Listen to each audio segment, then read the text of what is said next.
Bonsoir à toutes, bonsoir à tous. Bienvenue sur Ligne 68 TV, votre télé régionale de proximité. Bonsoir Aurélien Martin. Bonsoir. Vous êtes dans l'habillement, vous êtes un jeune homme dans l'habillement, chef d'entreprise, vous dirigez deux magasins Quai des Brunes. On peut d'abord dire ce qu'est Quai des Brunes? Alors Quai des Brunes, c'est un magasin de prêt-à-porter multimarque. Voilà, et maroquinerie, chaussures et vêtements. Basé à Mulhouse, à l'origine? À l'origine, basé à Mulhouse, créé par Robert Soussan il y a 35 ans.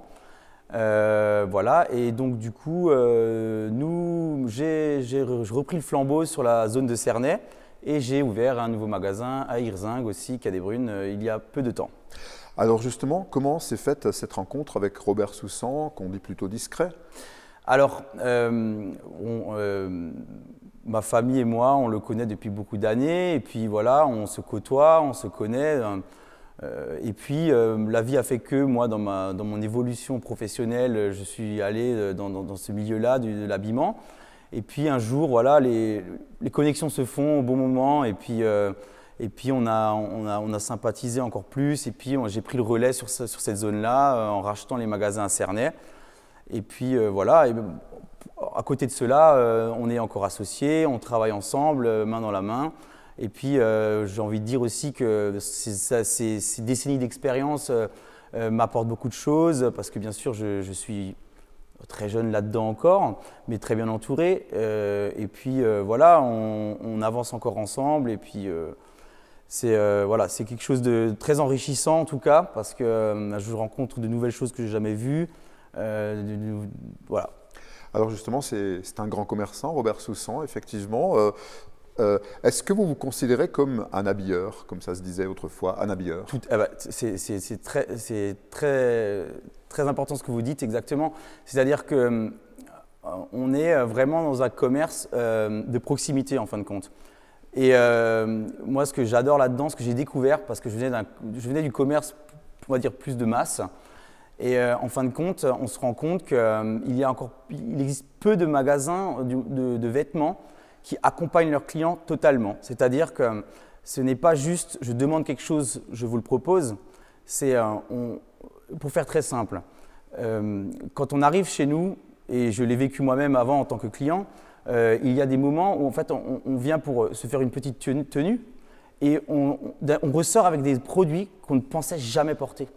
C'est-à-dire qu'on dit non, ça cette couleur-là, ce produit-là, ça ne me correspond pas. Et en fait, une fois qu'on a la bonne personne, le bon conseil de la vendeuse, et encore le terme vendeuse me dérange parce que c'est vraiment du conseil en mode, elle nous amène elle nous pousse dans des carcans qu'on ne pensait pas. Et en fin de compte, on ressort avec des produits qu'on ne pensait jamais porter et on est super heureux parce qu'en fait, ça nous permet à changer notre façon de penser même, j'ai envie de dire. Quel est le positionnement de Quai des Brunes? Ce sont de belles marques quand même. Voilà, alors c'est du multimarque, c'est-à-dire qu'il y a de la marque vraiment connue du grand public, comme voilà, Ralph Lauren, Armani, je ne veux pas en citer plus. Et donc du coup, on est quand même aujourd'hui les représentants de cette marque sur cette zone-là. Voilà. Chaque marque a sa politique de développement et de mode. Donc on est leurs représentants sur cette zone-là.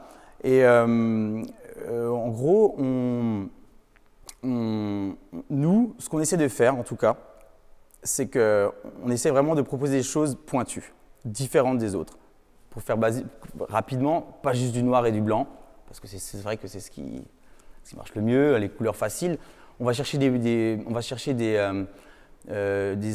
vêtements un peu plus originaux, même si forcément, commercialement, ce n'est pas ce qui va le plus fonctionner, mais on veut achalander le magasin pour que quand le client arrive, il y ait des zones prédéfinies. C'est-à-dire que, pour donner un exemple, on va faire des coloramas.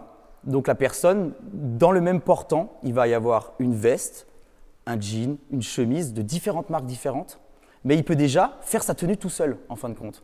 Et ça, c'est notre rôle en tant que professionnel, de vraiment donner un aspect chaleureux déjà de la chose, et puis faciliter la personne de pouvoir choisir ses habits. Et même en termes de budget, on peut avoir des produits accessibles comme beaucoup plus chers. Et on peut les mélanger, voilà. Il y a une formule aujourd'hui, je crois, qui s'appelle Dress to Express, c'est-à-dire qu'on s'habille pour exprimer quelque chose. Vous le constatez effectivement? Il y a un message à travers la vestimentation? Alors, oui, il y a déjà un aspect générationnel. C'est-à-dire qu'il y a vraiment, parce qu'on là aujourd'hui, on côtoie autant les gens qui s'habillent du classique, autant des très jeunes. Ça exprime, il y a des deux. Il y a vraiment, je veux dire honnêtement, il y a du basique placardage. Je vais être franc, c'est-à-dire la marque écrit en grand pour affirmer quelque chose à l'école ou à son travail ou avec ses amis. Et puis ça doit exister, c'est comme ça. Hein, c'est pas, voilà. Et puis on peut faire des tenues sans aucun affichage, mais vraiment très pointues, avec aussi des matières qui sont pointues. Autant des matières, voilà, autant de haute qualité ou de moyenne qualité, mais voilà, on peut jongler à plein de niveaux. Il y a du Made in France chez vous? Il y en a, pas beaucoup. Parce qu'il faut savoir qu'il y en a. Par exemple, chez Lacoste, il y a des collections Made in France spécifiques. Alors, quand on dit Made in France, c'est vraiment fait en France. Après, il y a des marques françaises, bien entendu. Mais le Made in France, c'est quand même… Il n'y en a pas beaucoup. Alors, vous avez malheureusement connu les confinements. Hein. On se souvient effectivement des commerces non essentiels. Dont vous étiez. Tout à fait. Comment vous avez vécu ça, cette fermeture des commerces non essentiels? Alors, pour la première vague de Covid, on l'a vécu naturellement. Moi, je l'ai pris comme un aspect… c'est violent, quoi. C'est violent, mais en même temps, moi, je l'ai pris dans un premier temps comme… voilà, c'est obligatoire, il faut fermer, il faut être tous ensemble. Et puis, il fallait ralentir la vague de Covid. Donc, et on n'était pas prêt à la recevoir. Tant en termes de sécurité sanitaire. Donc la première, on l'a plutôt pris comme une grosse vague, c'était difficile, mais il n'y avait pas le choix. Ce qui était plus compliqué, c'était sur les vagues d'après, parce que là, on avait tout mis en place pour recevoir au mieux nos clients, et on nous disait, c'est un peu comme les restaurateurs, et on nous disait, ça va quand même pas. Donc on s'est adapté comme beaucoup de commerçants en termes de click and collect, c'est-à-dire pouvoir chercher ses produits au magasin, mais il faut aussi pouvoir communiquer là-dessus. Donc on a utilisé les réseaux sociaux, et au premier confinement, j'ai pris une décision dès le début, au bout de même pas une semaine, de vraiment créer un site internet, une vitrine numérique. Alors est-ce que les clients sont revenus? Ah oui, tout à fait, oui. Les clients sont revenus, ils étaient toujours là, parce que même pendant le premier confinement, j'ai fait des livraisons à domicile et tout. Ils sont revenus parce qu'il y avait un besoin d'un exutoire, voilà, de revenir à la normalité, de se faire plaisir, d'offrir des cadeaux. Honnêtement, vraiment, on a été ravis parce que c'est vrai qu'être à la maison et avoir cette lassitude et cette habitude à rester à la maison, on se demande est-ce qu'ils vont revenir, est-ce qu'ils vont ressortir. Franchement, aucun souci. Vraiment, ça fait chaud au cœur, même, j'ai envie de dire. Par les temps qui courent, on dit que les gens n'ont pas le moral, les ménages n'ont pas vraiment le moral. Est-ce que ça se ressent dans l'habillement? Est-ce que les gens s'habillent plutôt avec des couleurs tristes? Alors, non. Au niveau des couleurs, non. Ce qui a peut-être changé, c'est qu'on doit diriger un peu nos achats différemment, dans le sens où, vu qu'il y a plus de télétravail et de confinement, ça a changé le mode de consommation, dans le sens où il y a plus de jogging qui se vendent ou de choses un peu plus confortables en fin de compte. Parce que voilà, les gens passaient plus de temps à la maison et puis voilà, donc tout ce qui est un peu cocooning, jogging, choses un peu vraiment voilà, chaudes et sympas, voilà, ça a un peu changé. Ouais. Alors vous êtes dans l'habillement, on voit de moins en moins de cravates. La cravate, c'est mort? Je pense que, ouais. Alors la cravate, par rapport aux années 90, début 2000, elle est vraiment maintenant cantonnée à la politique et à la finance, j'ai envie de dire, je pense. Maintenant, les petites touches de peut-être nœud pape reviennent, ou ont toujours existé, mais sont un peu plus là. Mais le côté décontracté est quand même aujourd'hui, on le voit de plus en plus à la mode. Et puis,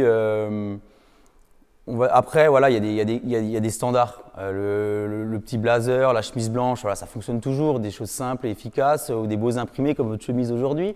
Merci. Et puis voilà, moi je suis du très classique, mais voilà. Alors, vous avez choisi de vous installer à Hirzingue, dans un centre commercial. Pourquoi ce choix? C'est parce que ça draine du monde? Alors, oui. Alors, c'est un peu difficile à dire, mais c'est vrai que les centres-villes, c'est de plus en plus compliqué, je ne vais pas vous mentir. Donc là, à Hirzingue, on s'est installé dans un centre commercial. Pour autant, on est à l'extérieur, hein. Donc dans la zone où il y a le jeu, voilà, ouais, zone commerciale. Et puis, du coup, Hirzingue, c'était une occasion de s'installer, voilà, par la force des choses. Mais clairement, on a ressenti, on le sait, hein, sur Altkirch, Hirzingue et toutes ces zones-là, en termes d'habillement, on a beaucoup de franchises, que je ne vais pas citer, de grandes franchises nationales. Et en fin de compte, les gens disaient toujours je dois aller jusqu'à Mulhouse pour. Et bien, ils ne le faisaient parfois pas. Et là, on l'a vu pour les fêtes de Noël, voilà, la clientèle a vraiment répondu présente et très heureuse d'avoir accès à des produits qu'elle n'avait pas avant. Pourtant, on n'est que à Hirzingue, en Alsace. Hein, on n'est pas non plus. Pour moi, c'est pas voilà, l'endroit le plus paumé au monde. Hein, voilà, il y a beaucoup de choses qui s'y passent. Et du coup, voilà, moi, je suis très content de pouvoir apporter ça aux gens de la région et de drainer et de pouvoir apporter le prêt-à-porter qu'avant, ils n'avaient accès qu'en faisant des kilomètres, on va dire, quoi. On est à la fin de cette émission, Aurélien Martin. Je vais terminer par cette question. Vous êtes donc dans l'habillement. Si vous voyez effectivement un client qui vient chez vous, est-ce que vous voyez ce qui pourrait lui soir, c'est-à-dire ce qui pourrait lui aller? Alors, il y a, comme dans beaucoup de commerces, il y a l'aspect premier abord. Il ne faut absolument pas se baser là-dessus. Parce que ce qu'on peut penser en premier abord d'un client qui arrive, que ce soit quelqu'un de très bien habillé ou quelqu'un de beaucoup plus relax, à la fin du compte, à la fin de notre rencontre, et qu'on voit ce que la personne a choisi ou acheté, voilà, il ne faut pas partir sur des codes prédéfinis. Mais en fait, j'aurais surtout envie de vous répondre que souvent on connaît nos clients, on voit leurs enfants naître, ils reviennent et on les suit. Et c'est pour ça que ça fait notre force, c'est qu'on construit sur le temps une relation avec ces gens-là. Et c'est pour ça qu'ils reviennent. Et c'est pour ça que parfois ils demandent, d'ailleurs, est-ce que cette personne est là? Parce qu'ils ont leur vendeur et on les connaît depuis des années, on les suit. Et puis c'est cette force qu'on a aussi. Merci K. Voilà, bon solde. Les soldes, c'est à partir du 12 janvier. C'est 4 semaines. Voilà, donc on peut trouver chaussures à son pied quand on se marie. Chez vous, on trouve veste à sa silhouette. Merci beaucoup d'être fidèle à Ligne 68 TV. À bientôt et abonnez-vous. De Colmar, la société LK Kunigel et Alsace Destination Tourisme viennent de lancer en mars